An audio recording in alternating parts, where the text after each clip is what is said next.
Před 160 lety vznikl v Lysé nad Labem spolek čtenářské jednoty. Jehož hlavním cílem bylo uchování českého jazyka.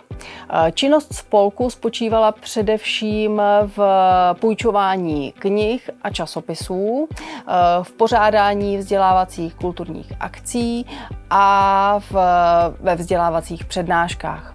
Činnost spolku kontinuálně trvala až do roku 1921, kdy vytvořila základ pro vznik veřejné knihovny.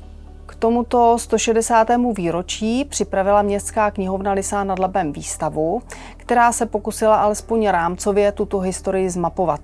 Vzhledem k omezeným výstavním prostorám v současné knihovně bohužel nebylo možné na výstavních panelech shrnout kompletních 160 let trvání činnosti spolku a knihovny.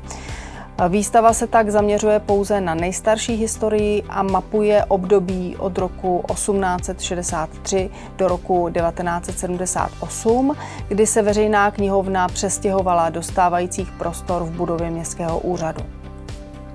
Výstava je otevřená po celé září a je možné si ji prohlédnout ve standardních otevíracích dobách knihovny. Kromě výstavy však knihovna k tomuto výročí připravila i komentovanou prohlídku města po místech, kde knihovna v minulosti sídlila. Komentovanou prohlídkou nás provede paní Vladimíra Jiřičná, která je mimo to i autorkou celé výstavy. Komentovaná prohlídka se bude konat v sobotu 23. září.